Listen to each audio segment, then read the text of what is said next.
This is Creepy and Geeky, a part of the Morbidly Beautiful Podcast Network.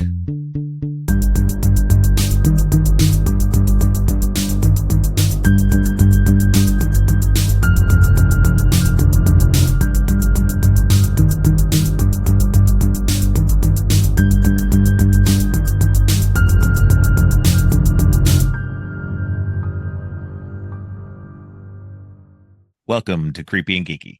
I'm your host, Robert, and on today's episode, we're continuing our series on trilogies. This week, Donna Tha Dead returns to the show to talk about the Blade Trilogy. Welcome back to the show, Donna. Well, thank you for having me. I swear I'm Yeah. just going to end up being your roommate because I think I'm here all the time. And you know what's so great about being back this time? What's that? You don't know what's so great about me being back this time? Uh, Come because it's on. Blade? No, because we're both on the Morbidly Beautiful Oh, Podcast Network. How dare you, sir? oh, okay. Yeah. And then, yes, I, because I'm it's a little Blade. tired today, but That's yes, okay. yes, I feel you. we are both now on the Morbidly Beautiful Podcast Network. I know. I'm so And it excited. is, yeah, and it's all due to you that I'm even on there. So I appreciate you for putting a good word in for me there. Oh, shucks. Your podcast is wonderful. Stop downplaying yourself. It's awesome.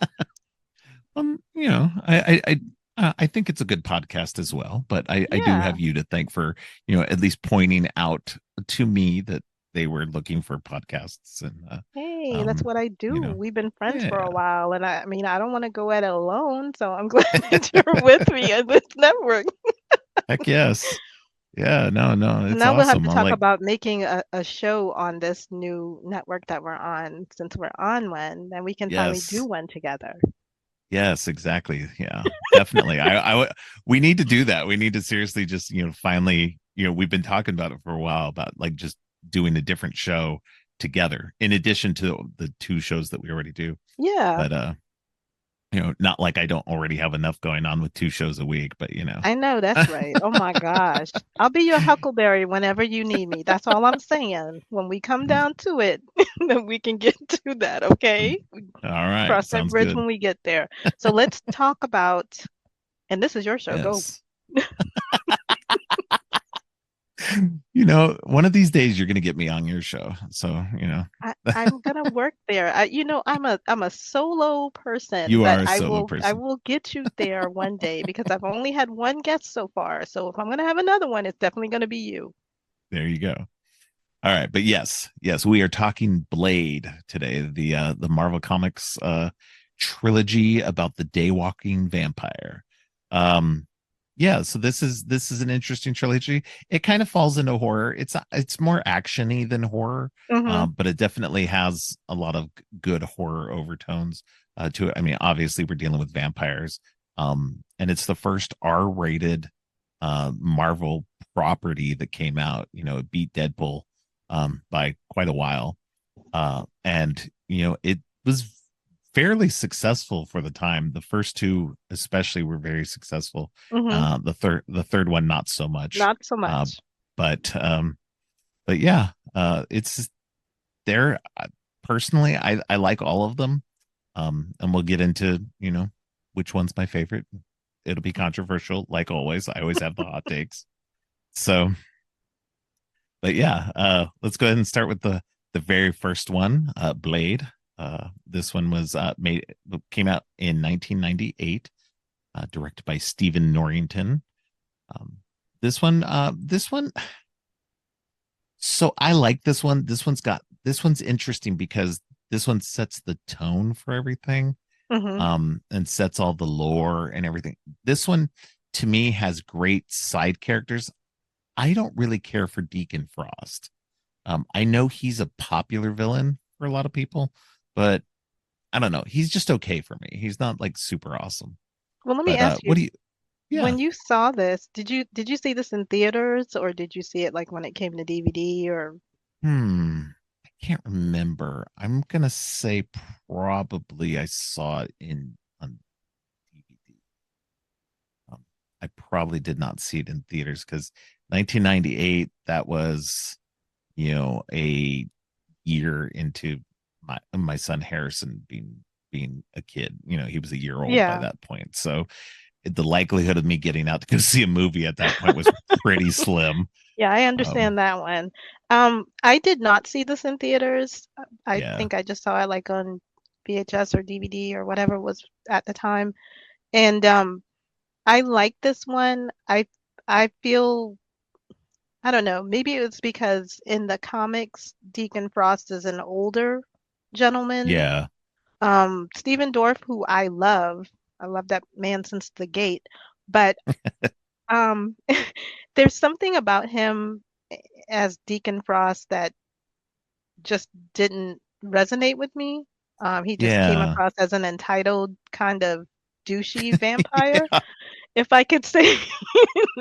He's just very entitled and he wanted to, be bigger than what Blade was and bigger than what the elder vampires were. And I thought, right. dude, just wait your turn. I mean, I know Well, that's and hard that's when what's people are immortal, but I don't yeah, understand.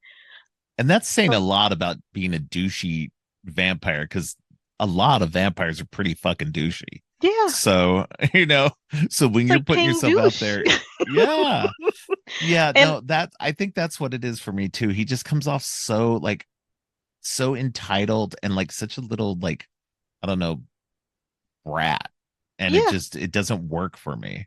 it's very I just annoying want to see too. him dead the whole time. Right, right, because it's like, okay, I get it, dude. You have this plan. These vampires are much older than you, and they've all towed the line, and they've all done what they need to do. Plus, you're already immortal and you're already rich. I mean, what more do you want, sir? I feel like Yeah, you're being a little pushy and you're a little greedy. You know what I mean? It's just yeah, pump your brakes. That's all I'm going to say about that. You need to pump your brakes.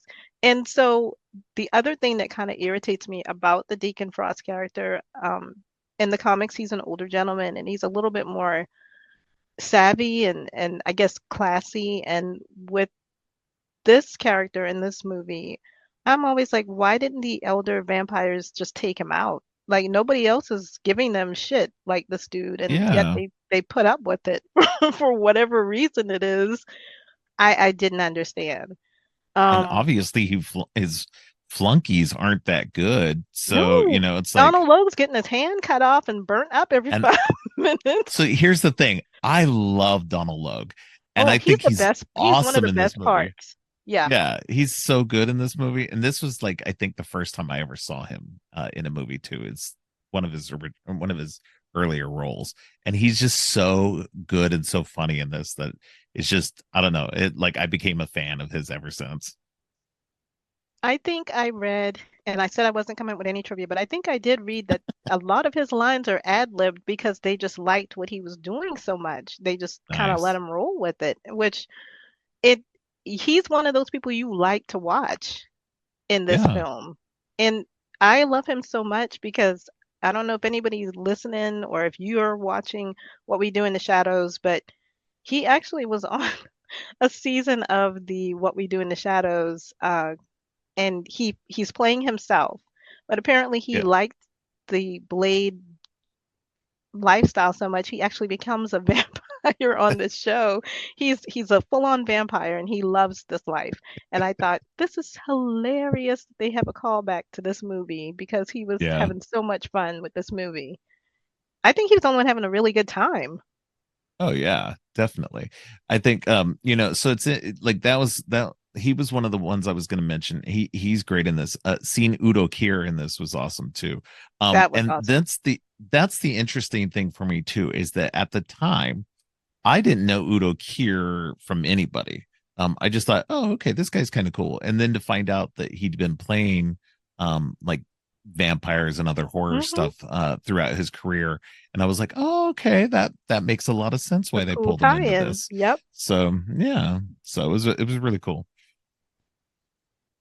And then, we have obviously Wesley Snipes who's Yeah. crushing it in this role. I mean, Oh, this was the role he was born to play. This was I this was can't go this ahead. was his role. Yeah, no, go ahead. I can't imagine anyone else playing this role. And it was so funny too because doing my rewatch because I knew we were going to talk about it. My son was telling me that they actually were thinking about Lawrence Fishburne and Denzel Washington for this role, and I thought Yeah. I could not see either of them in this role. I mean, like you're right. This No, was definitely the role made for him. I know he wanted to play Black Panther, but he did. Yeah. I feel like this is it. This is it. This is the role that you needed to play.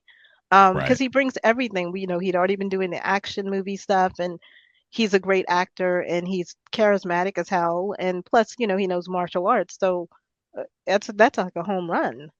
Oh yeah. No, it was the perfect role for him. I don't think he could have pulled off. I don't think he would have been bad as the Black Panther. I don't think he would have been bad, but I think that like Blade was made for him. Yeah. And he pulls that off. And despite what ends up being a very rocky series in terms of creators and getting things Hmm. made and everything, that he manages to get through it all, and pulls off pretty good performances through most of these.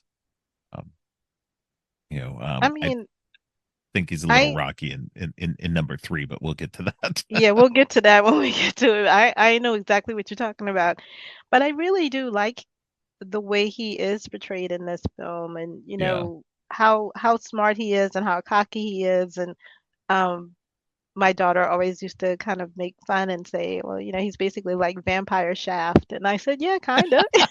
yeah, kind of. That's so Because, funny. every movie he's got a different lady or, maybe, he may not be dating them, but, there's always a different woman involved in his life. And So I was he's like, yeah, yeah, never thought about that. Yeah, Vampire Shaft. that's too funny.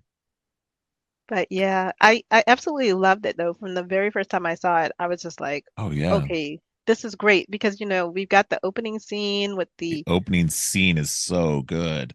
obviously dumb, horny guy, and we see Tracy Lords, and I'm Tracy like, Lords, they got a yes. porn star in this movie.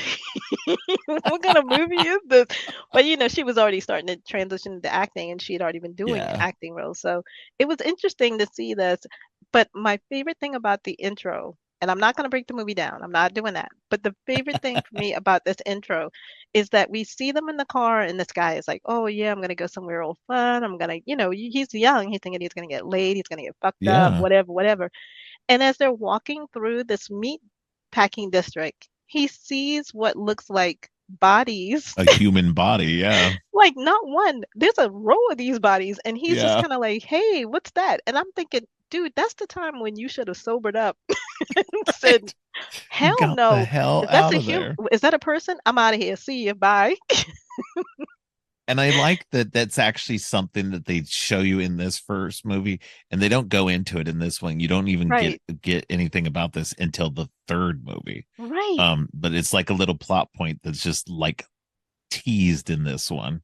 It was so creepy, and I thought I I was young. Okay, I'm not old. I'm not like a grandma or anything, but I remember being in my 20s and being Hey, just because somebody might be a grandma or grandpa doesn't mean they're old, lady. let me rephrase that. You are 100% correct because I am older than you and I should know better.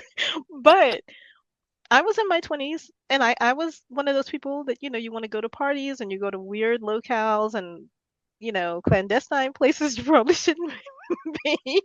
But even then, I knew that if it felt weird and I had that spidey sense tingle to get the hell Yeah. on. And this dude had none of that. He just Yeah. went in there and it was fine. And then he saw her making out with the girl and he's like, "Oh yeah, I'm gonna do two chicks." No, you're not. You're about to be dinner. Yeah. That's about it. And the minute the blood started coming down, I was like, okay, this is insane. What in the hell is going on?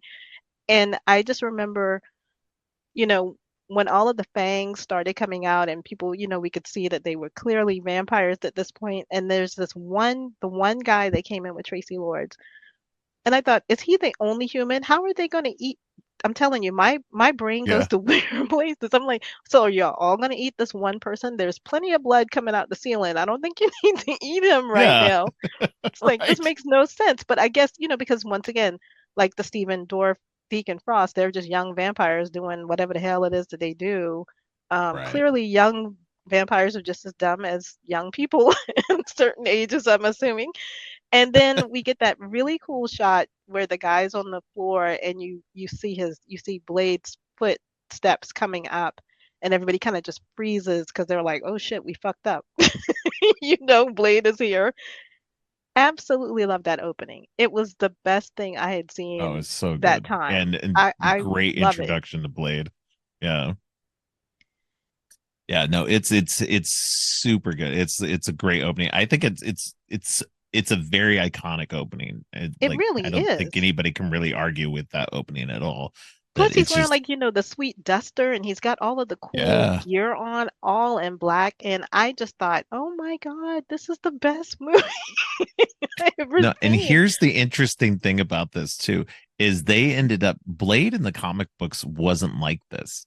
So they actually ended up changing Blade. Blade was not even a vampire. He was He just a wasn't guy even a who was vampire, right? no. And so they ended up changing him. He ends up getting bitten like the year like a year later by Morbius of all people.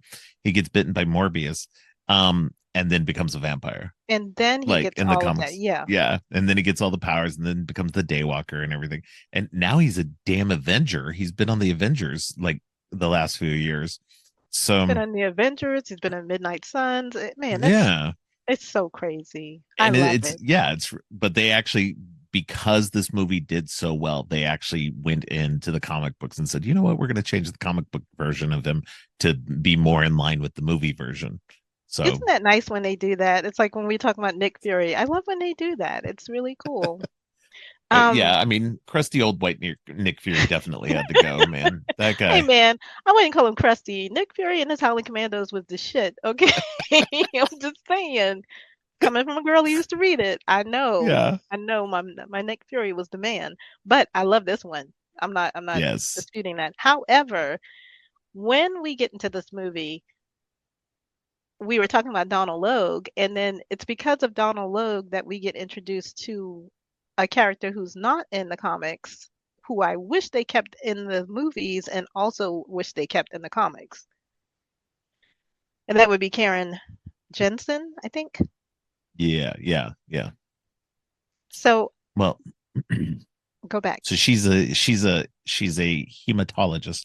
Well, Right. so so real quick though, because we didn't even talk about like the very beginning, and Oh, because the very beginning is interesting too. And I don't want to like recap everything, but the hmm very beginning is interesting, and kind of sets up a lot of stuff. Is this woman's being wheeled into the hospital, oh, right. and she's obviously been bitten by a vampire.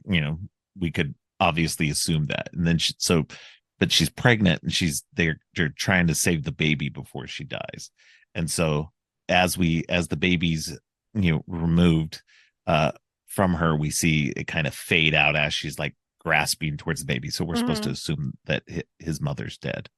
So and then that's where we go into everything else. So I just wanted to mention that because that does come into play later on in the Yeah, it movie. does. So Oh my goodness. yeah, it's a little weird. We're gonna get into that. Uh So, Karen, who's the hematologist, is in yes, the hospital, and I love her character. Nebuchadnezzar, right? She is yes, so gorgeous. She really needs to yes. be, she should have been a bigger star. I honestly feel like she Yeah, should have been a bigger star.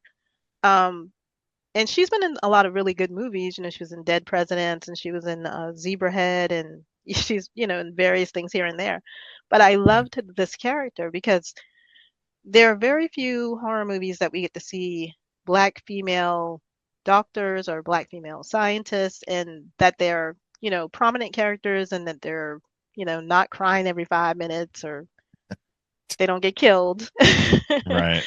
And so, of course, she gets bitten, Donald Logue's character, which is very funny. Blade has obviously tormented this man. I love that scene where they're in the club and he tells Donald Logue, he's like, well, I haven't tried fire yet. Let's see if that does anything to you. Because, he's already cut him up and done all these things to him over the years. Yeah.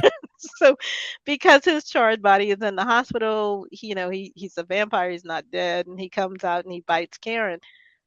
Then Blade has to take care of her. And I guess if she turns or whatever, he'll have to actually take care of her, like take Right. care of her.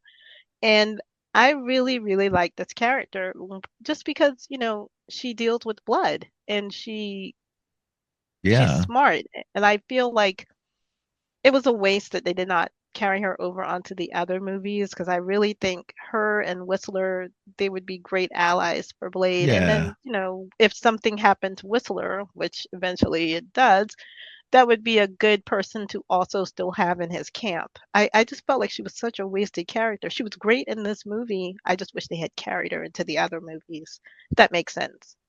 Yeah. No, exactly. Because, she, she's a very intelligent woman, um, who, doesn't like just want to sit on the sidelines. She's actually goes out with Blade and goes hunting for these, for all these vampires and everything like Hmm. that, trying to help solve this mystery and everything. Meanwhile, she's also working to try to make his serum better, and that he has to use to keep his thirst at bay. And she's And also then working to cure herself she's also, because she's she's been working on bitten. curing herself, and she works on that thing to that what's it called, that device to make the vampires blow up by Yeah. expending their blood. So Yeah, it's like so she's like putting in double overtime. Why wouldn't you want to keep a character this awesome? yeah, I feel like yeah, she handled it so well too. I don't know if somebody told me that vampires were a thing. I mean, at first she was like, yeah, right. But after a while she was just like, well, shit, I guess it is what it is, and I need right. to wise up. Um, and she also gives him a lot of shit, like that She there's a does. scene, like I think one of the familiars came over dressed as a cop and was trying to hurt her, and Blade's just basically pummeling this guy on her car, and she's like, "Is that really necessary?" And he's like, yeah." Yeah, You know, he was about to kill you. I think that is kind of necessary. Um, but she doesn't back off from him or anything. And I right, I felt like she would have been such a good person to continue because just like Whistler, she's there for him and she's there to help him, but she also knows how to be a tough person and stand on her right. own as well. Um, and Well, then, and we there, yeah. go Go ahead. ahead. Sorry. No, no, no. Go No, I ahead. was just gonna say we also have that one scene going a little further into the movie where they realize that Deacon Frost has a plan and they have to go to, I guess basically their vampire hacker to get the Yeah. information. And he's holding the UV light on this really kind of gelatinous blob of a person in this Yes. area. And he tells her to hold the light, and he's like, well, if he moves, shine it on him. And she's just sitting here frying this guy. Yeah. And She's then like, she goes, he well, he moved. moved. Yeah. And I couldn't stop laughing. I thought, oh, geez. So, I mean, I think there would have been a great person to have, not necessarily be a Yeah. sidekick, but definitely a great person for him to fall back on. Yeah. No, and I liked also that they weren't like romantically, like there was no romantic subplot with them. They were Right. just like Blade isn't there for that. Like it's he's all about the mission. Like, and then there's a little detour in the next one, but um but for the most part he's all about the mission, and there's nothing, Right. There's no holding him back about romantic that. kind And of, so yeah, and so I like that like they didn't try to lean into that, because so many movies do that. So many hmm. movies will will always just try to pair up the man and the woman, rather than just letting them be a team together and letting them do what they need to do. And they did that in this one. It was great. Yeah, that was a really strong point. I love that. I love when they do that. Not to go off target because I will do, and you have to circumvent me back around. But for example, Fury Road, we get to see Yes. Furiosa and we get to see Mad Max, and there's no kind of, they're just equal and they're on equal playing field. And I love that about Right. Karen and Blade. It's just, he's telling her the facts, she has to deal with it, and she deals with it. And she's like, fuck it, I'm going to find a cure for myself and I'm going to help you and I'm going to do this. And she's got her blinders on just like Blade does. She's focused on what she needs to do and she does it. And I Right. absolutely love that about her. No, absolutely. I very much enjoy the character.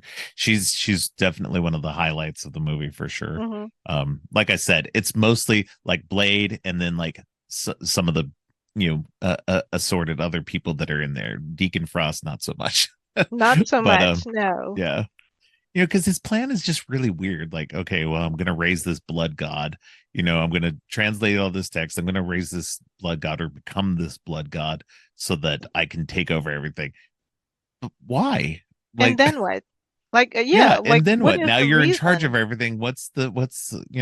Now you're in I charge of mean, there's everything. a reason why they didn't do it because Yeah, what would be the point? They're already happy living the lives that they already are living. And the other thing that irritates me about it, and I swear, and this I'm nitpicky, at towards the end, I'm rushing ahead a little bit, but towards the end, when they line up all of the old, I guess the head of the vampire families or whatever, and there's supposed to be right, 12 of them, right?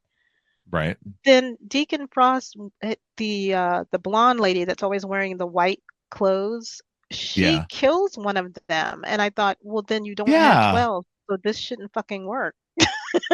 yeah. It's I like, wondered about that too. Like, I never noticed it until this rewatch, and then I was like, yeah, wait a I was minute, like, did you she have a killed one of backup? them. Did y'all Yeah, bring a backup old person? Because that's not going to happen. I mean, none of this, this shit don't make no sense. I'm sorry.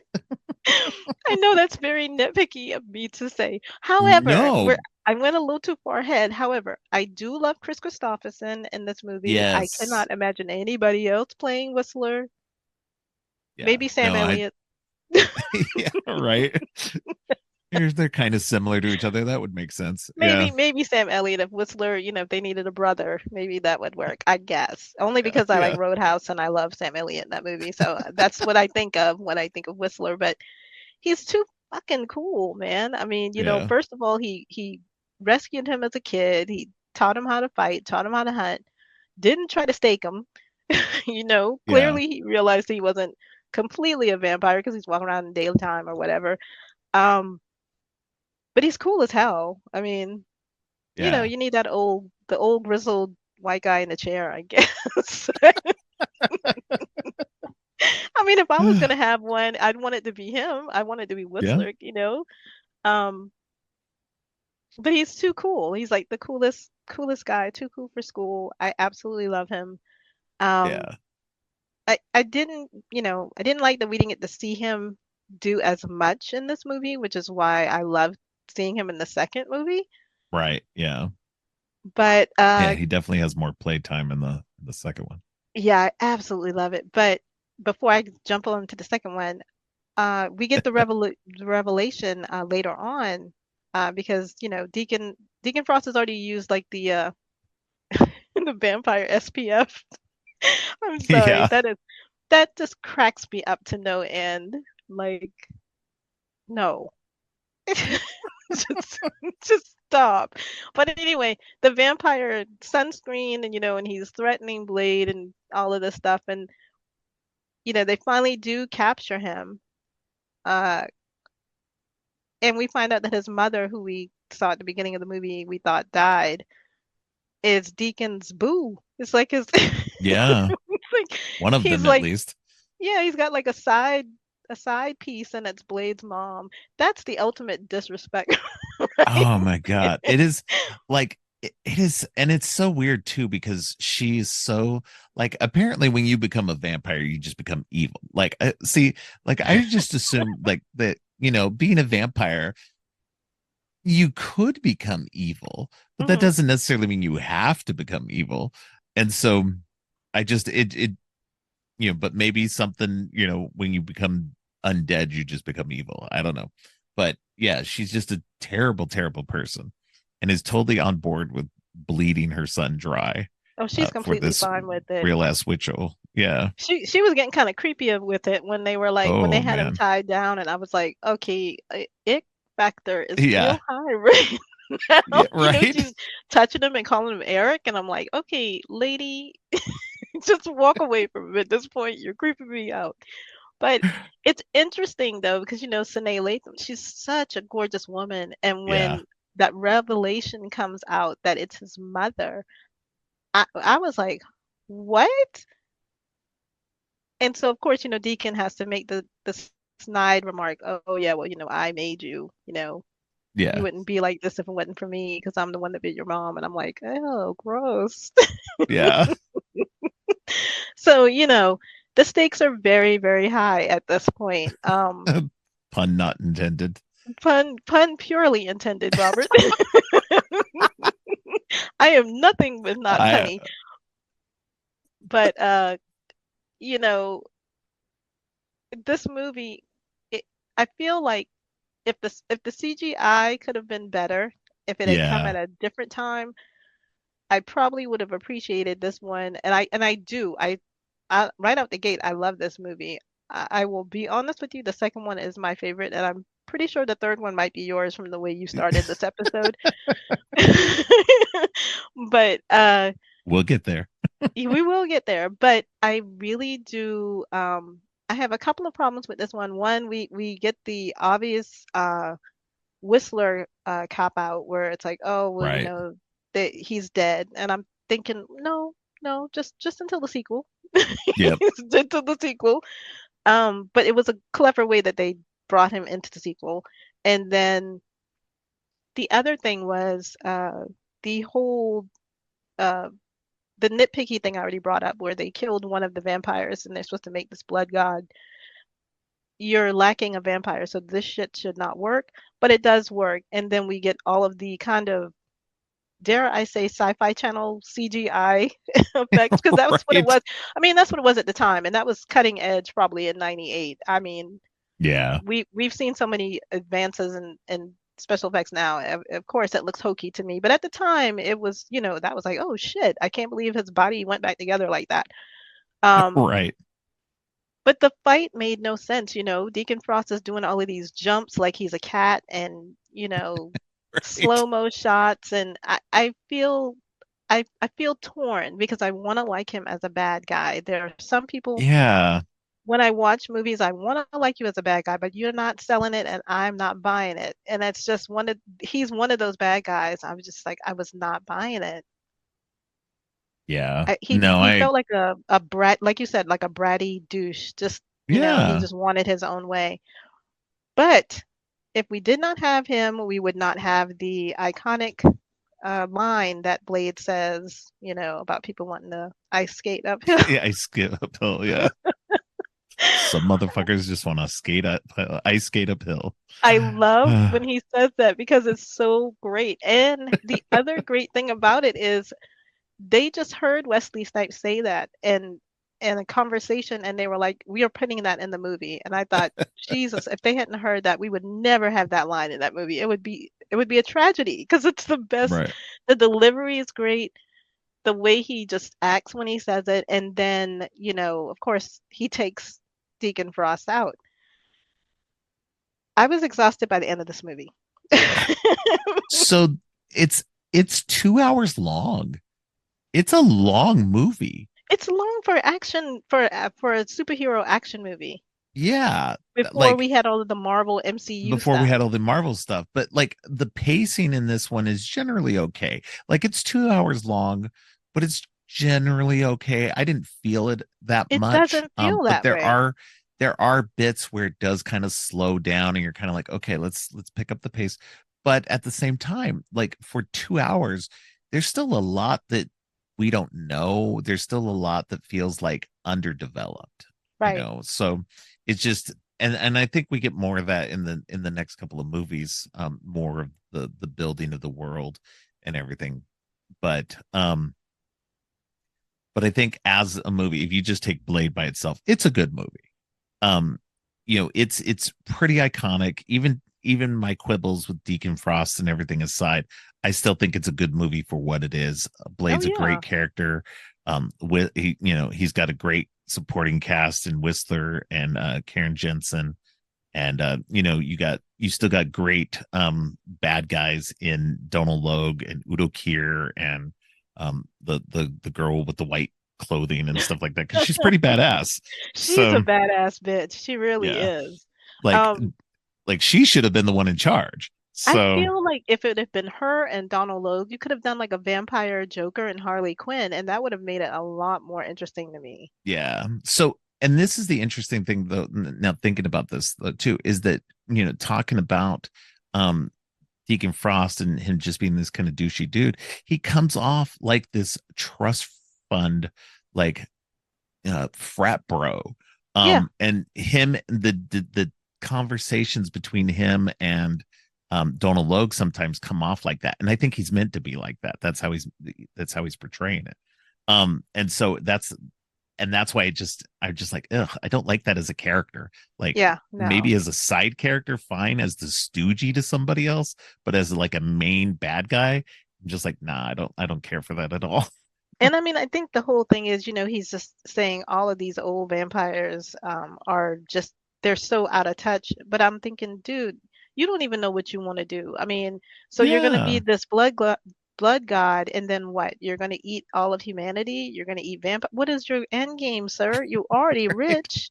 I mean, Well, and I, that's what's just driving me crazy. It's like the vampires, like you look and see how their like um organization is with these right. 12 houses and stuff like that. They have things on lockdown. They've They been have everything on surviving. lock, They've been doing great, understaying and they've just undercover, except for the people and who he just know wants and the to familiars. And he and just he just wanting wants to, to break things and shake it up and everything. And yeah, it's like, no, why? Like, no. why mess with what you have that's good? Yeah, I So would love to see an older version of Deacon Frost. Like, if not, I mean, I know that there were talks of redoing it and now it's been pushed back, but it would be yeah, nice to see still a think it's on the vampire table. who's a little more mature and, has an actual agenda as opposed to, it's my turn. You know what I Yeah. mean? Yeah. That's my only thing. So, do we have anything else to say about Blade other than it was kick ass to see this character on screen? Oh yeah, no, and First like, off. and I had no real connection to Blade. Like, I hadn't been interested in him before. I never read any of the Midnight Sun stuff or anything. So like, getting to see this as a movie was great because it was a good entry point into the character. Yeah, And so, absolutely. um, but yeah, no, let's go ahead and jump into number two, Blade Two, directed by Guillermo del Toro in 2002. 4 years later, it took 4 years to make this movie, um, or to get it made and released. And this is not early Guillermo del Toro. It's 2 years before he makes Hellboy, Hmm. the first Hellboy movie. And you can like, I think this was the first thing I ever saw of his. I don't think I'd seen anything of his before this. But this definitely, if you watch anything Guillermo del Toro, this is pretty much a good primer on what he's like as a director and what he's interested in. Yeah, I Um, actually saw a couple of films. Kronos was one that I saw, and it all right. oddly enough is another vampire film. And I fell in love with that director when I saw Kronos. And Ron Perlman just happened to be in that movie, and he's in Blade too. So when I heard he was directing this, I was like, okay, I gotta go see this. Because Yeah. nobody was playing Kronos and all of his other movies in my local theater. So of course I had to go see Blade too. And my husband was on board because he absolutely loved the first one. And I could not tell you how much I enjoyed watching this on a myriad of levels. It was just, it's really, really good. Um, Now we do get, I'm just jumping ahead just a smidge. We do unfortunately get the will they or won't they kind of love interest Yeah. with one of the This time we characters. do. And I was like, I'm over it. But I understand Guillermo's a romantic and he wanted to have some Yeah. kind of, to give Blade somewhat of a heart, I guess. Um, but yeah, And it this movie is and it great. wasn't yeah, and it wasn't as bad as like it could have been. Like it was they had they obviously kind of pined for each other Hmm. in a little bit, but it wasn't like super over the top, and they didn't really like No, pursue it very they much. didn't like hook up or S- anything. You could just yeah, tell it that was they may have if it had gone on a little longer, they might have. right. And so Um, it was definitely a good, like, it fits well within his in Del Toro's like romantic stuff like that. He's yeah. very much into that kind of romance, kind of aesthetic. And I mean, So the woman who is playing Nisa, she's gorgeous. She, Yeah, why wouldn't his head be turned a little bit? Especially if she's you're already a right. vampire. It's not like you're, just hooking up with a regular chick at this point. I would assume I would assume that might be a little interesting. But once again, when we come into this movie, you know, Blade is looking for somebody. We're not sure what's going on. Or at the beginning, no, he gives us in the voiceover that he's looking for The Whistler voiceover, yeah. Yep. and kind of recapping everything a little bit. And we're just like, oh, okay, so Whistler's not dead. And I thought, well, yeah, duh, you know. Right. Um, anytime you hear a gunshot off screen and you don't see it, they're not dead. They They're didn't not die. dead, yeah. So he's in what is it? Russia or I can't remember where he is. Prague. Prague, thank you. So Yeah. he's looking for Whistler and he's, doing his blade thing and absolutely love the way Del Toro made this because, the fight scenes are kind of sped up, the chase scene is sped up.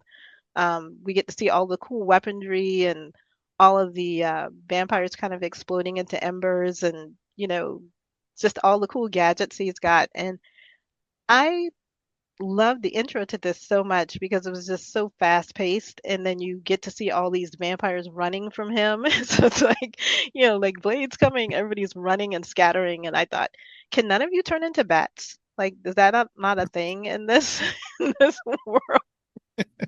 That's always my first go-to. Turn into a bat. But I guess they don't do that. They don't do that in this mythology. Lame. Yeah. But it's really cute. It's a very cute intro, because you get to see he's been looking for Whistler for these past few years and he's just mowing people down. Like he literally is just he's only got one thing on his mind, where can I find Whistler? Yeah. And they do a really clever thing at the beginning where there's a kind of a chunky vampire. He's Yeah. got a ball head and he's chasing him and then he basically gets information and then he says, I'll catch you later. And then we think nothing Yeah. of it and finds Whistler, brings him back or whatever. What I love about this movie is that Whistler actually gets more to do. Like, I think we may have seen him all of what, 30 minutes in the first movie, if that long. Yeah. In this one, it's great because when he finds him, he's a vampire. He's the very thing that he's been fighting along with Yeah. Blade. And that's horrible. Yeah. Like that's the worst thing to turn you into what you don't want to be. Oh yeah. Um, and I love it too because when he gets him back, of course, Blade's been hunting. Well, he's got a new person, and it's Norman Reedus. Yeah. Okay. Scud was not ideal. I don't I'm not a fan of Norman Reedus. So like I He's annoying in this movie. oh no, he's super annoying in this movie. This is just like I don't know. This is like how I kind of imagined that Daryl was before he was Daryl. I Because it seems believe like a it. very similar character in a lot of ways. So it's just like, all right. Um Whenever I watch this movie, and I don't mean to interrupt you, whenever I watch this movie and no, he's go ahead. talking in that kind of high-pitched Tony Hawk pre-teen skater voice, and then you see him on Walking Dead and he's talking like Michael Madsen in every Quentin His Tarantino movie, and yeah. I'm like, what? I don't Yeah. understand. Which one is the real one? I know it's acting. I know it's acting. Yeah. But Yeah. if I was Blade and I had to listen to that voice all day, that kid wasn't Oh coming man. 10 feet in my organization. Period. No. No, no, no. It's no, we yeah, no, I'm just not a fan of Norman Reedus. That's this one's probably my least favorite of the trilogy. Um because of this, because I don't really like the whatever the mutated vampire thing is. Oh, the Um Reaper? the Reaper? Reapers, yeah. Yeah. Um I'm not a big fan of that. It's okay. It's not bad, but I'm just like, I don't know, it's just not as interesting. I think Just I because like it the falls into Reaper. the zombie category for me a little too much.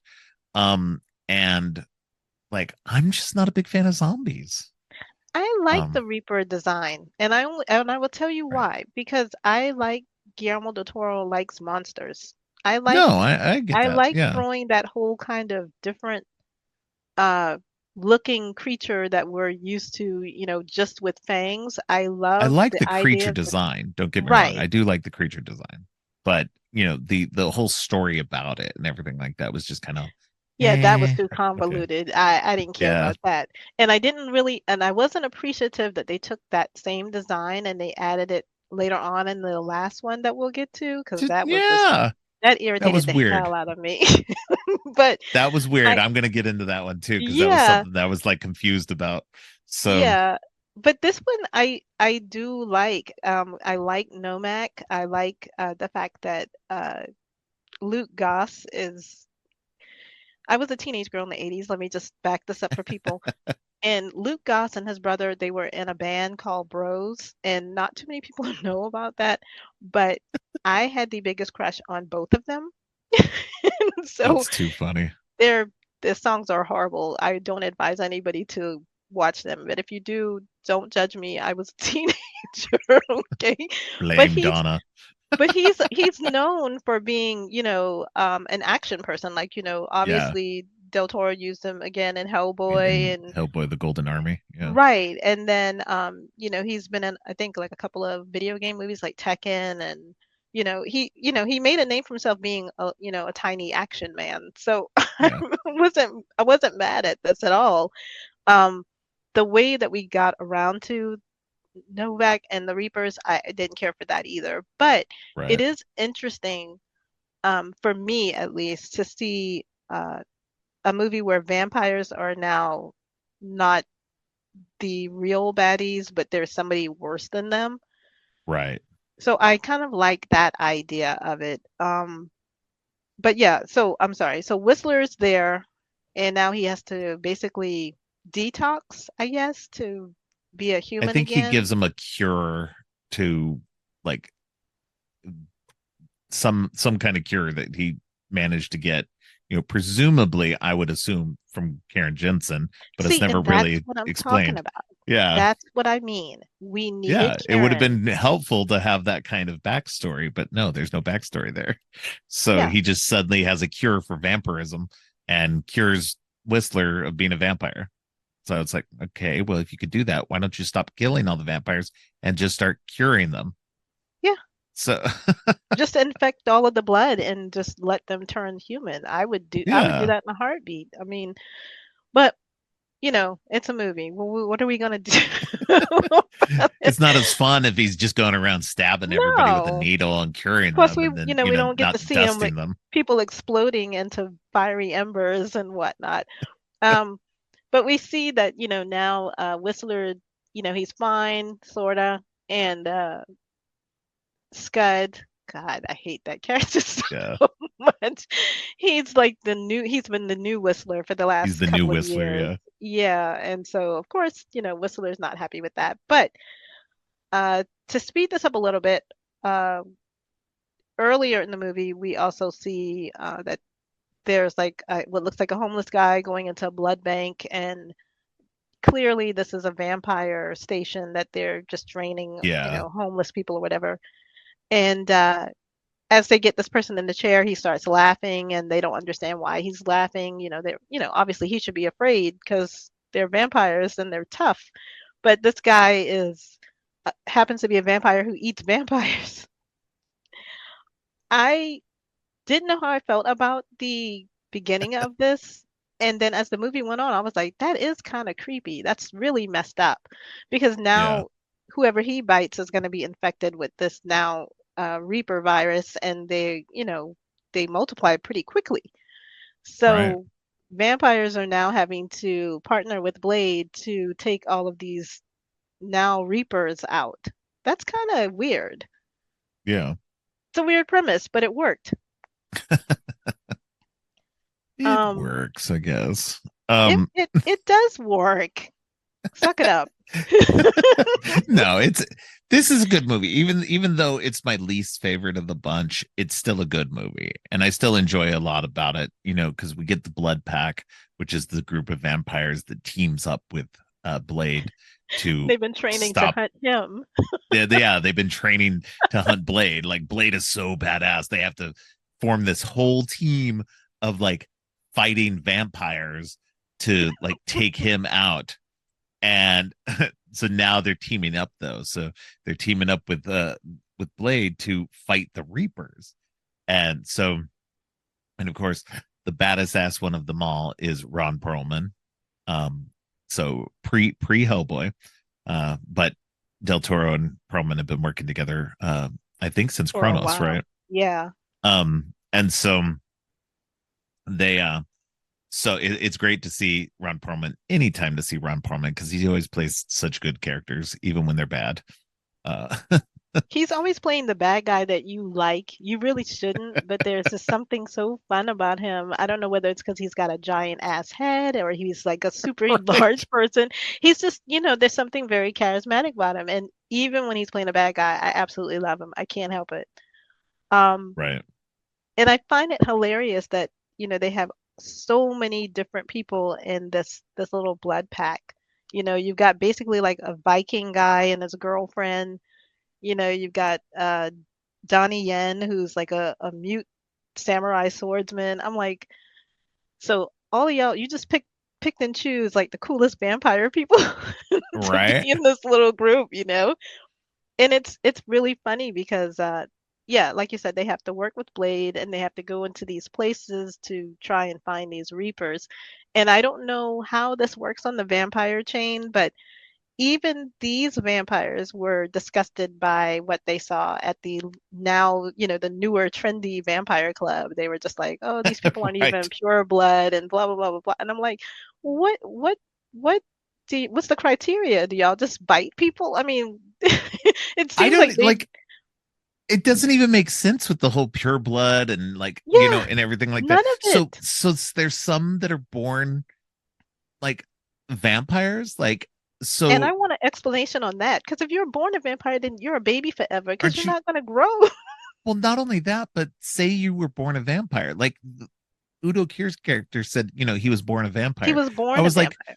so wouldn't that make you like Blade, a daywalker? Yeah, Like the mythology doesn't make any none sense of at that makes times. any goddamn And then like sense. I don't understand why they hate on the people who are made into vampires. You're the ones making them into What vampires. bite the mofo? What the hell are you talking about?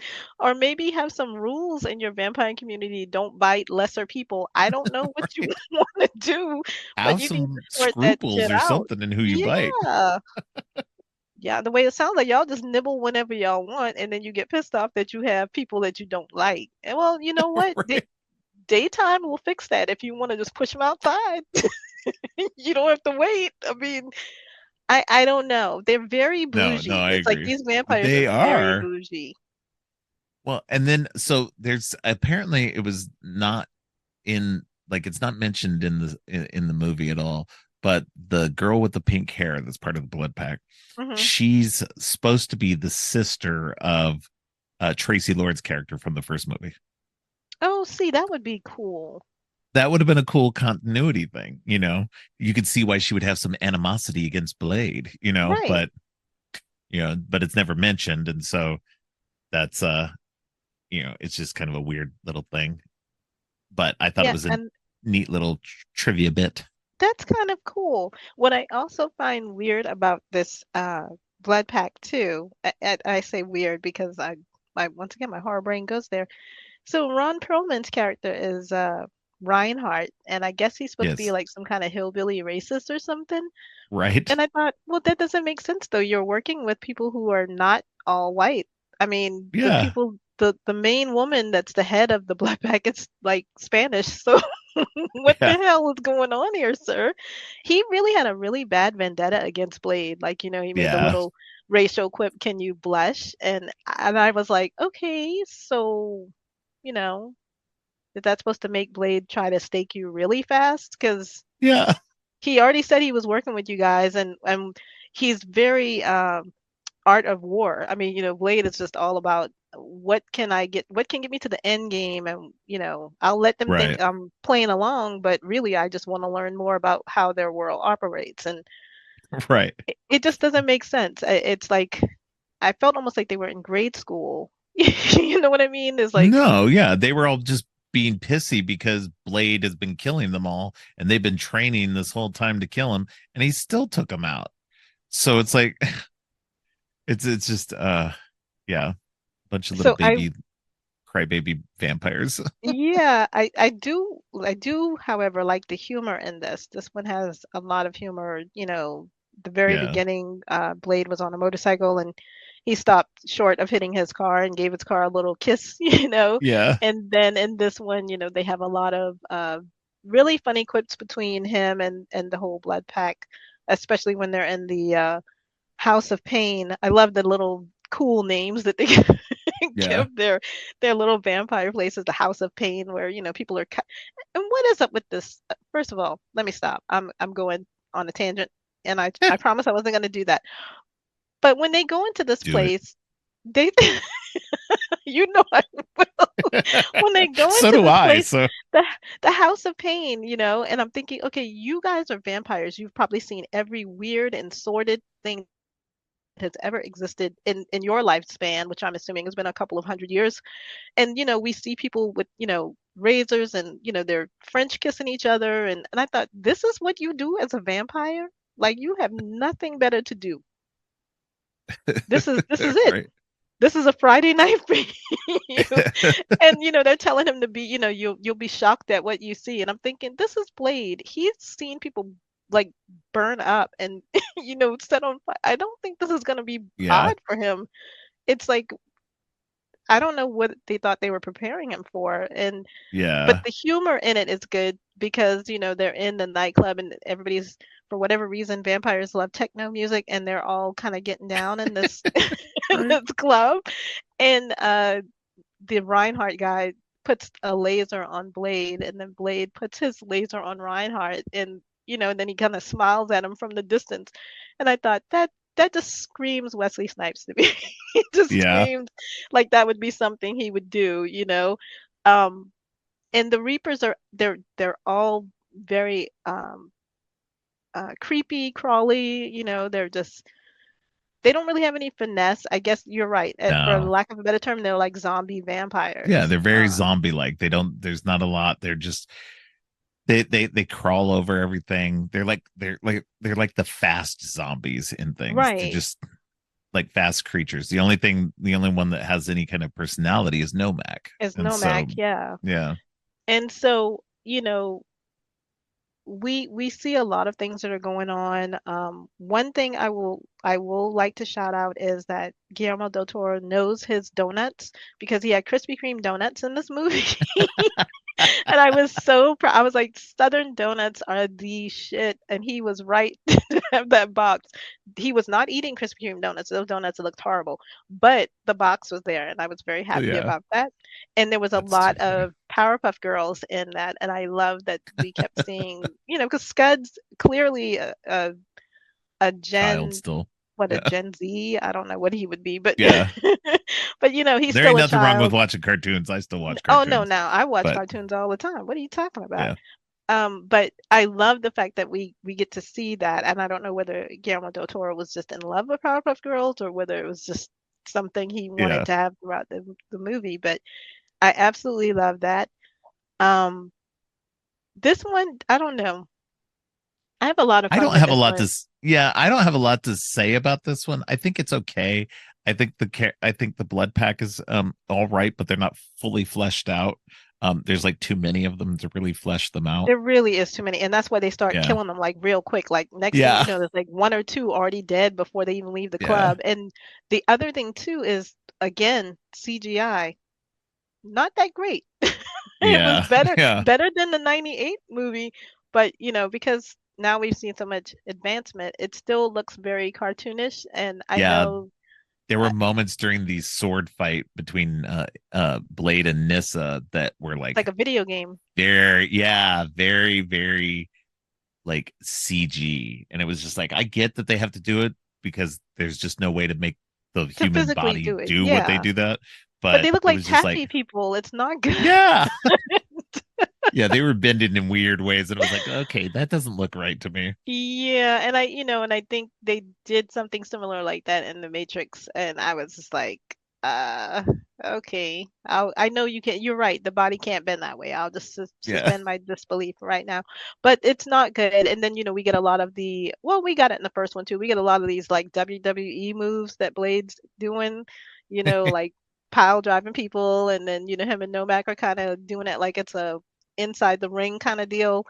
Um, and the story doesn't make any sense to me simply because they were trying to clone or replicate what Blade was, and that's how we ended up with Nomak. And there's this like whole, you know, shadowy secret that his daughter didn't know that, basically you yeah, wanted a son. That's basically what you just told us. You wanted a male right. heir and you didn't want her.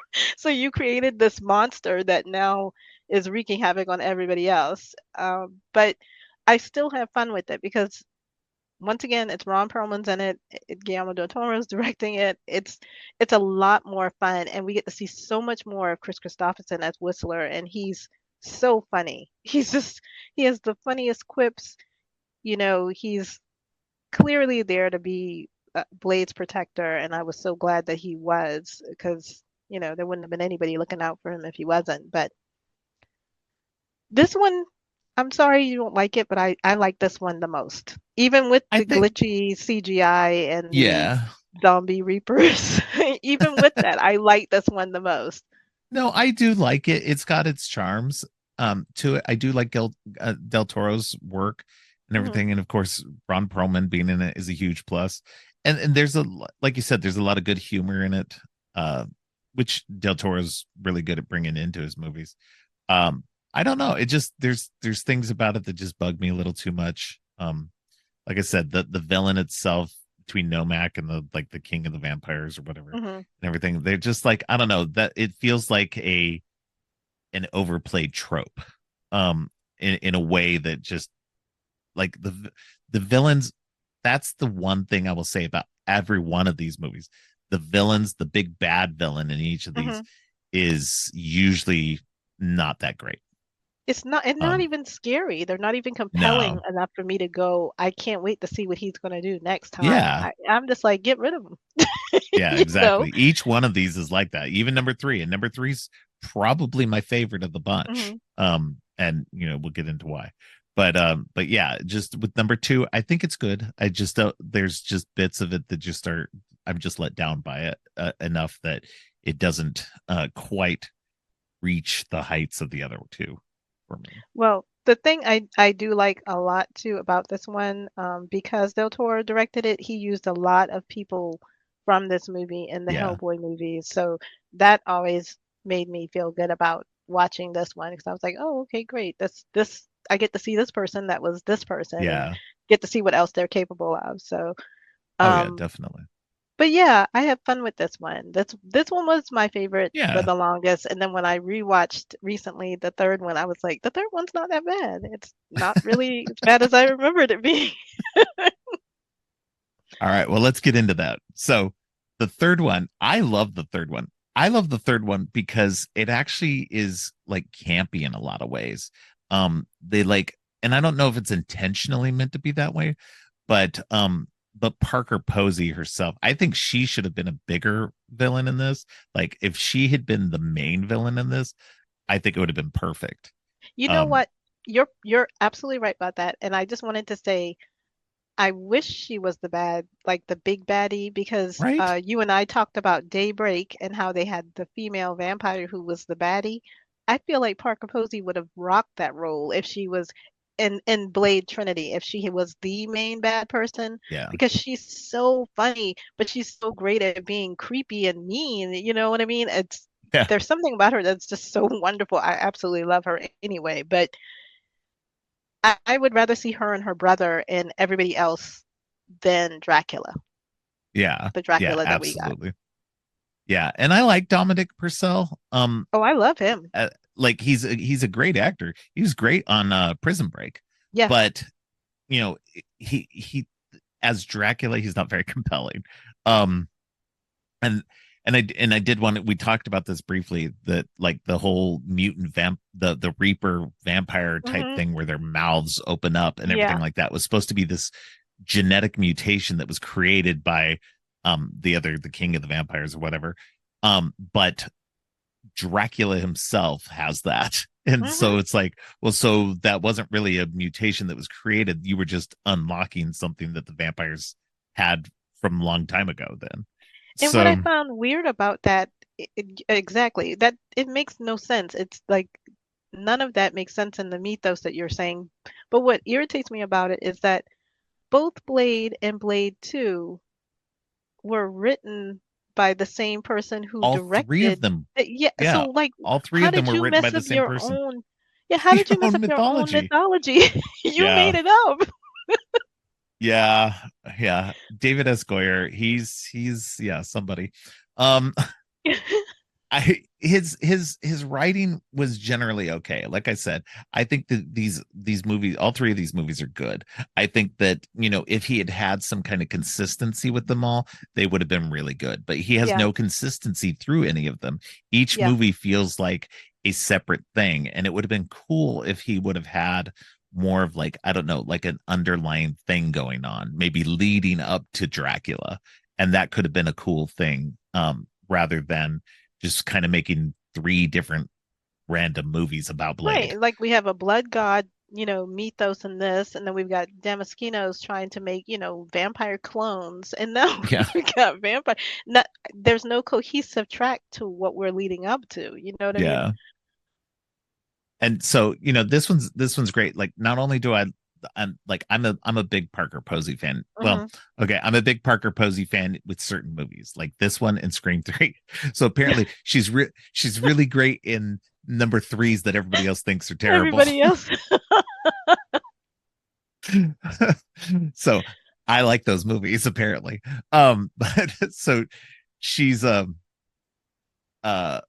so she's great as the villain, and then we get Ryan Reynolds, who, this is his first comic book role, and he's playing Hannibal King, this guy Hmm. who was turned by her character, by Parker Posey's character. He was turned into a vampire and then cured, and then is no longer a vampire.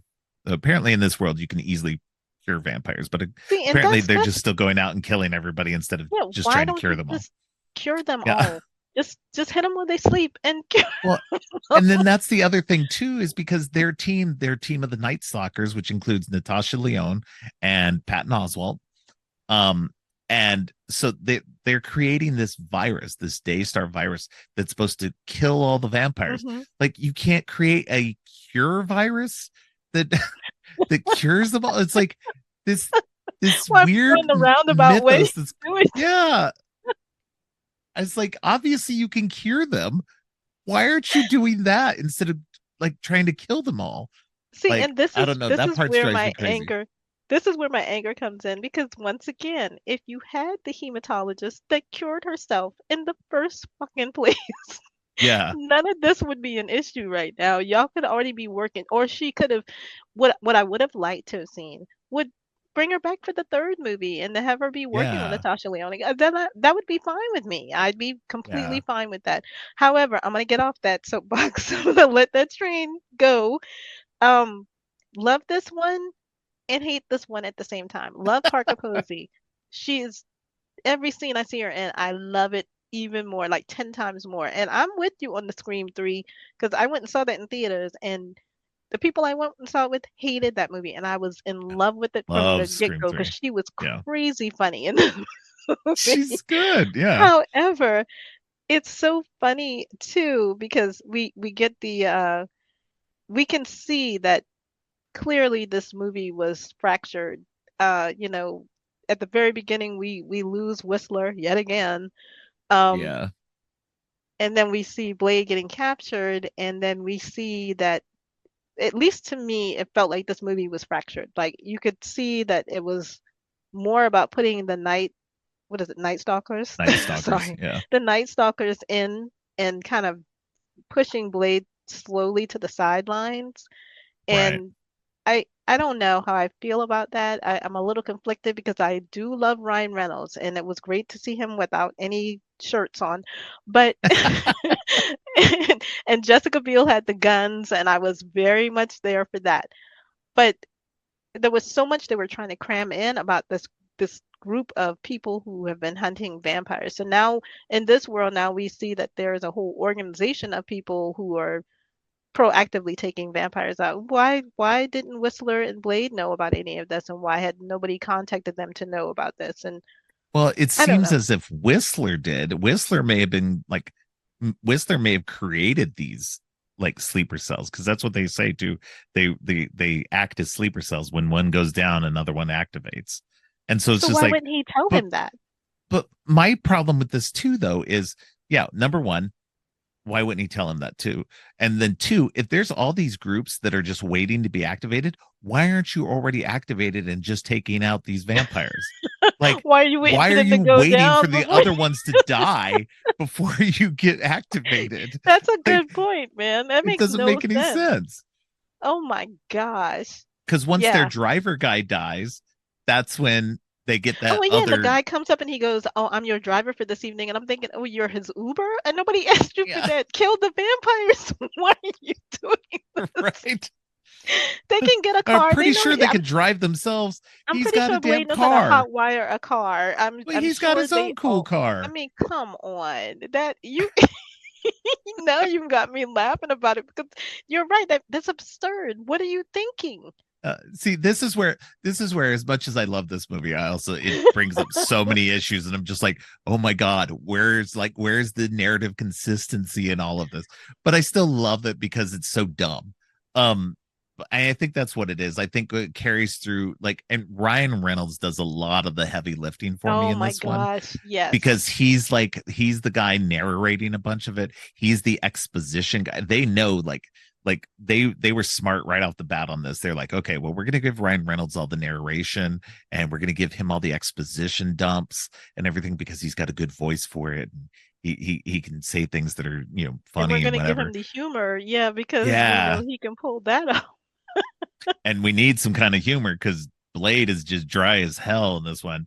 Like he's He's just like an angry old man. He's like and in this so angry. yeah. So this one suffers a lot from him not being in it that much. Hmm. He's in it. The character himself is in it a lot, but Wesley Snipes had was not happy with David The way Esquire, that, yeah, the the way that that director on this. was going to Yeah, progress, he hated it. he did not want, he thought this movie needs to be me and Whistler again. That's all we need. We don't need anybody else. So it really kind of plays into the character as well, which I thought Hmm. was interesting. It's like, well, you're kind of hearing him say all this in the movie. So, but that's above him. That's even above David Goyer, is that New Line Cinema obviously wanted to make this a franchise. They wanted to spin it off and create a new section with the Night Stalkers. They wanted to have their own extra movie, and um, that's what this was all about. Was kind of backdooring a sequel Right. series for the Night Stalkers, which I don't think would have been a bad thing. But I can see where that would be an issue if you're just like, dude, this is my movie, you know. But Right. I mean, yeah, I I mean, mean, I can see why he would be ruffled by it and, have kind of animosity about it. But once again, like you said, they were looking at how much can we spin off, or how many things can we spin from this franchise? Can we spin another franchise from this franchise? It's at the bottom line, they want to make money. yeah, exactly. And so I get that he was frustrated and apparently he was having a lot of issues. And this was, I think, at the time that he was starting to um that Wesley Snipes himself was starting to have issues like with Hmm. his taxes and stuff. Right, Um yeah. and so he actually went to jail for a little bit because not paying his taxes. Um so it's uh, don't quote me on that. He may not have gone to jail, but I remember him having issues with Yeah, that there and that was he like a might have lot had of, to go to jail. right, Um yeah. so but yeah, so there was a lot going on around that time, and I think also the script wasn't like the greatest, obviously not. I mean, there's a whole Hmm. bunch of consistency problems in this, but I again, I think that Ryan Reynolds and Parker Posey, like they bring so much to this movie that and like Jessica Biel's all right, but she's kind of bland in this. She Like really is, man. she's not It's very really interesting. it's really more for her to, take her shirt off and have, the tank top with the Right. guns and to, make the little pensive girl face that she does when she's like, shooting arrows and stuff. Yeah. And God bless her, she was just trying to shed that whole seventh heaven kind of Yeah. TV show. They all got to do it. I mean, they do the wholesome stuff, and then they're like, "No, I want people to see me as an adult." Hence her doing Texas Chainsaw Massacre. you know, Yes. they kind of got to grow out of it. And this was a great one too because we get to see Ryan Reynolds. He's like really cut, and I don't mean to keep bringing that up, but I'm just I'm just saying before, he was doing stuff like Outer Limits and like all of those kind of rom-com movies where, he Yeah. wasn't quite as fit and then that physique kind of just stayed. And then of course now, rolled into all of the superhero stuff that he's been doing going forward. But Ryan Reynolds carried a huge chunk of this. Parker Yeah. Posey definitely did. Uh, Dominic Purcell brought some charisma to it. Like I wasn't mad at him being Dracula. He almost felt like they do the whole thing where they again wear the vampire SPF kind of biker Yeah. helmet whatever, and Yeah. they unearth him and he seems annoyed at it and like he didn't Yeah. want to be unearthed. And I thought, well, shit, if you don't want to, just stay in there, don't come Yeah. out. Why Kill are you them and letting go these back people in. Like, go back in? And then he does the whole thing. We have the awesome Rizzo soundtrack where he's in the vampire place and they've got like all of the vampire paraphernalia. And then he just kind yeah. of starts eating the people working or eating the one person that worked there. I think he threw the other guy out the window. But, he just seems like he's just annoyed at everybody. And I don't know why he puts up with any of what they're trying Yeah. to do because he doesn't seem to be into it at all. Yeah. And Parker Posey's character and her brother and them, they all seem to be very annoying. Like they just like, and I love it. She's the right kind of annoying for me. Right. But like she's like the kind of being who he is as Dracula, you would think, oh, I don't want to put up with this shit. Like, let me just kill you all. I'll do what I want. I'm not going to go along with your weird ass plans. So Yeah. it just, yeah, it's just weird. And then, they bring him back with this whole purpose of doing what Damaskino wanted to do, which is getting his powers so that they can also be daywalkers. Because, Daywalkers, yeah. Drac can just walk out in the sun and it Yeah, doesn't he's do immune to anything to the him. sun because he's the Right. original vampire. And I thought to myself, well, okay, then what's the end game? Once again, I Yeah, always want to know what the end game is because then are you just going to go around eating people during the day? You already eat people at night and you have a whole blood bank of people right. stored away. So what else do you want? Like what else do you want? I don't understand, you know, does something else happen? And then when you eat all of these people and there's no more people to eat, then what? Then what do you do? It's a conundrum when they come up with these things. It's like they want to walk out in the sun. Okay, you're already super strong. You clearly have money because you if you're uh, to quote one funny little tweet, if you're a vampire and you've lived for centuries and you're broke, just walk out into the sun. So clearly you people have money. You're clearly wealthy. Yeah, So walking out in the sun, what? You just want to go and lay out and have a tan, or yeah. what It's like, more why? is Why it? do you need to be out? You have the familiars who are doing all the work for you. They're doing all the work. You're There's filthy so many. rich. Yeah, You can have anybody you want. And I'm assuming the vampires in this world have the vampire allure where they can, entrance people. And if they don't, I'm sure there are people vampire groupies out there. So oh yeah, what do you want? I don't understand. I need the answers as to what is the end game. yeah, and um that's the thing that I think is most frustrating about this whole series of movies is the vampires want to be, even more top of the food chain, but that's literally their only thing is they just want to rule everything. But it's like you already do. You You already already have the do. power, the wealth, everything Yeah. else. You have the influence and everything else. and you get to work from the shadows. Like, Exactly. why would you want to come out into the light and be like, you know, and be seen and then have everybody want to kill you? Yeah, Like, it's that's one the thing just one have Blade thing. trying to kill you. Just kill Blade. That's the main thing. That's the only thing you need to stop is just kill Blade. I know. Then it's over. That puzzles me so much.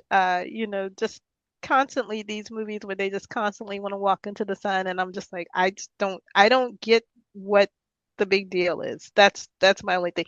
Oh, and we forgot to mention the nod from the first Blade movie, when the gentleman went into the meatpacking district and he saw the blood, Yes. uh, the banks of people, I guess, like in the little plastic bags. They actually bring this up in the third movie, which is that they have not one, they have a network of blood bank Like farms with people. warehouses full of people just bleeding them dry. And and they make the point of like there's millions of homeless people, so they're just taking homeless people off the streets and like putting them in like, I don't know, vacuum seal bags. Right. Yeah, they're Like, not completely dead, but they're yeah, there just to make the blood. So and then they're once just slowly again, bleeding them over and over and over again, keeping yeah, them so alive once just again, enough to continue bleeding them. you've already been doing this, and Yeah. Blade wasn't aware of this until just now, and neither was, Yeah, I believe, the Night Stalkers. They weren't aware of it. So all of these things have been going on probably eons for years and years now and since, you're just bringing it more to his attention instead of just, I don't know, not messing with him. Keep to the shadows. I mean, honestly, if he's killing vampires at this point, let him kill those because they don't know how to hide themselves properly and they needed to be Right. taken out at this point. But, for all its flaws, and I know we've been nitpicking a lot about these movies, but for all the flaws, it's still a great franchise and it's still a great Oh yeah. trilogy. I absolutely do No. love the Blade movies, even though I am finding fault. Don't take Oh that yeah, as I no. don't love these movies.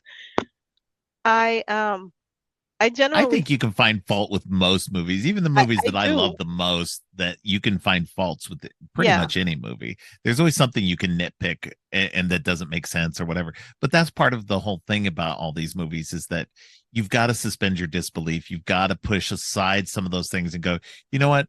I get that this doesn't make any sense, but let me go along for the ride because some of these performances are really great, and that's Yeah. that's really where it comes down to is I really like these movies because of the performances. The story themselves isn't really all that great.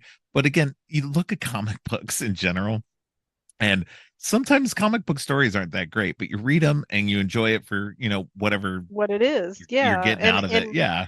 and speaking of comic books, I did like in this Blade Trinity how they did give us that little cute Easter egg where Yeah. Hannibal King's breaking it down and he hands Blade the Tomb of Dracula episode, the issue, the comic issue, because that was the issue that Blade first appeared in, and I thought that was so cute that they did that. Yeah.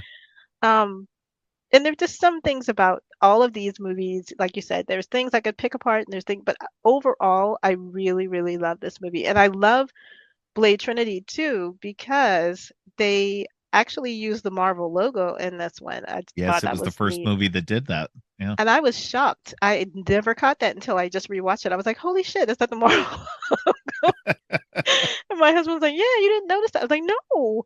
Um, so that kind of gave me a little fangirl thrill watching it. And speaking personally as an African American person, it's so nice to see a character that is so sure of themselves and so badass and knows how to do martial arts and knows how to kill vampires. And I don't know, Wesley Snipes just makes this character so freaking cool. It's just like Yeah. the coolest thing that I could have ever seen.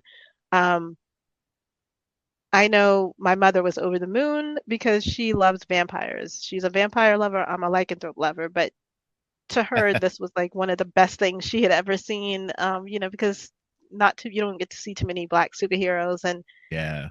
it was a lot of fun. I love it from beginning to end. Rewatching it to discuss it with you made me love it even more. And you know, I don't have anything else to say about it. I just would like vampires to get their shit together and figure out what the end game is going forward. Right? Just Like, figure what it is your out. ultimate goal? Like, I mean, is it I just would for the trade power? places You with already you. have that. Trust me, I would trade places with them in a heartbeat because I would be the vampire. I wouldn't be a complete, vegan, but I probably would not eat humans. I'd probably eat animal blood. I'm just Yeah. thinking it out now. And I'd already have my wealth and I'd have a couple of familiars and then I just live my life. Yeah, I'd be a boring Just vampire. I'd just be like, and I've said this before, like maybe not in the show, but I've said this before in real life. Like, if I could become a vampire, I totally would. Like, I want to live forever. I want to, like, there's so much I still want to do with my life. And, and not in terms of like I want to go party and go traveling and everything like that. There's so many movies and TV shows and you books and sound like everything me. like that I still want to do. And so like for that, like I would be the most boring vampire ever because I'd just be like in my house, just sitting here living my like long life, just doing what I want to do here and not worrying about anything else out there. I wouldn't be going to all the rave clubs and Because you doing don't all that need you don't stuff. need any of that. I don't I need agree that. with you. I would be exactly the same, except I would probably travel. That would be the thing I Yeah, would I want mean to do. traveling would be cool. But that's it. Literally, I just want to wake up in a different city and have coffee in a different city. And I can have midnight coffee. I drink coffee all times of night. So Yeah, that exactly. wouldn't bother me. Or, blood type O or whatever it is that they give you. And that's the thing too, is like, with familiars and stuff like that, you wouldn't need to have animal blood. You could just your familiars would donate a That's little bit true. every day and you That's could true. just sip on that and you'd be fine. And that like that, would be like the perfect scenario. See, I've thought Yeah. this through a little too much. So I think we all have, when we're like horror people, we always think of stuff like that. What would I do if I was a vampire? So just to give a little tie-in to this. Oh, wait, I gotta yeah. ask you something before I give you the tie-in. What did you think Yeah. about the alternate ending or the ending of Blade Trinity? Where the Night Stalkers are taking out a werewolf. Yeah. Yeah, no, that would have been cool. Like, of course, you and me, we love werewolves. So, like, that's that would have been cool. But I think like, so. especially if that had been like, maybe not necessarily werewolf by night, but like it would have been a cool little tie-in, like if they were Oh, that would hunting have him been down and awesome. right? Like, come on, tie more of the Marvel horror in there, you know. I'd like to see there's a group they were barely used, but there was a group in like the 80s. I think they were called the Night Shift. Oh, And they wow. had Shroud, um uh the Brothers Grimm, um uh Werewolf by Night was a part of it. There Hmm. were a couple other people that I can't remember, but there was like a group of like scary monster people that were like I think they were in a couple of issues of West Coast Avengers because they Huh. operated out of Los Angeles. Get So out. yeah, so it was a pretty neat group of like bad guys. So, So I but will I will yeah, leave you with a comic tie-in. And it's not Marvel, but I'm just throwing it out for you and anybody else that might want to read it. So um, I've talked about it on social media before, but there is this comic called Day Black, and it's written by this great writer and artist, Keith Cross. And the reason I wanted to bring up Day Black real quick is that it has to deal with a black vampire. He was a former slave and he was bitten by a vampire while he worked in the cotton fields. But along with the smart vampire thinking, he works as a tattoo artist because he has a machine that gets the little tiny bits of blood, and that's how he survives. interesting. He just collects it, from his tattoo whenever he does tattooing. Huh. And he actually can walk out in the daylight because the town he lives in had pollution, and apparently the sky is always covered, so he just walks outside all the time. And he has werewolf friends, and it's a very cute comic. I absolutely love Oh, it. But interesting. yeah, I just figured I'd throw that out there because I fell in love with it about a year ago, and I think they're in talks to either making a movie or an animated series about it. So I'm super excited. Fingers crossed that it goes through. But anyway, we were talking about vampires and comics, so I just figured I'd throw that out there. Yeah, no, that's awesome. But it's always nice to come visit you. I'm so Yeah, it's glad always that nice I to got have you. to talk about these movies because I do love them. I don't love the one you love, but I'm growing to love it. After watching it recently, I Good, realized that I good. really do like this one. It's got so many fun moments, and again, it mostly revolves around Ryan Reynolds. It's just you can see, like, and I knew Ryan Reynolds was going to be cool from the beginning. Like, Right. watching him in Van Wilder, um, just I could tell like his whole tone, and the way he acts in that, and just seeing the way he's been since then. And Deadpool is like the ultimate like version of that. um and I think he just, he has a lot of fun being an actor, and you could see it whenever he's like in talk shows and stuff like that. This is really Hmm. who he is. This is like how he is as a person. So it's actually fun to see him whenever he gets to kind of play into these He brings a characters lot as of well. lightness, a lot of levity to this. Yeah. He lightens up all of the scenes, and even the ones, especially with him and Parker Posey, and they're interrogating Yes. him, and he's really, That's a really great funny. sequence. I love that It sequence. really is. But yeah, these are great. If you haven't watched them, I don't think we spoiled too much, but I mean, these movies are yay years old. So, go Yes. back and watch them and do a trilogy run like we did and then get back to us. Yeah, definitely. All right. Well, I have nothing else to say. So if you want to let people know where they can find you online. Yeah, so I am on Instagram and Twitter or X, the Twitter formerly known. We still call it And Twitter here. It's all right. I still call it Twitter. But yeah, Exactly. it's Donna underscore the THA underscore dead. And then I also have my own podcast, Donna the Dead podcast. So if you want to come over and peruse over and listen, and then come back and listen to his, and then come back and listen to mine. But that's pretty much it. That's where I am. I'm trying to be on Discord, but I'm never there. You're never there. I'm sorry. It's all I'll right. do better. All right. Well, thank you. I appreciate you coming on again. It's always fun to have you on. Of Well, thank you. And I will come back whenever you ask. course. Hopefully you'll be back on pretty soon. I think you're coming back on in less than a month. Oh, So wow. let's see. I think your next episode is another Marvel one. Not less than a month, just over a month. You'll Okay. be back for Black Panther. Yay. So Cannot wait. pretty soon though. I hope everybody's not tired of Donna, because she's not going anywhere. I'm going to keep having her on the show as much as possible. You sound like you're making a threat, man. I am making a threat. I don't care if you don't like her. She's Oh staying my on the show. gosh. Well, thank you once again, and I will be happy to come back. Thanks again to Donna for joining me. On Friday, my daughter Katrina returns to the show to talk about Ant-Man. And on Monday, my son Harrison returns to the show to conclude my trilogy series with the Reanimator trilogy. Thanks for listening.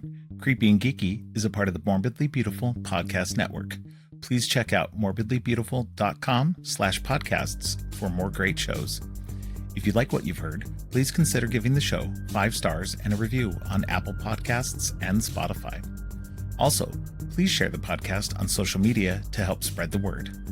Make sure to subscribe on your favorite podcast app or at creepyandgeeky.com. Music for the podcast is Gratitude, composed by Jerry Smith. You can follow the podcast on social media at Creepy and Geeky on both Twitter and Instagram. If you'd like to follow me, I'm Geek Thulu on Twitter and Blue Sky, and geek.thulu on Instagram. You can support the podcast by ordering teas and more on TeePublic or by donating to the coffee page. All of the links are in the show notes. Finally, don't forget, stay creepy.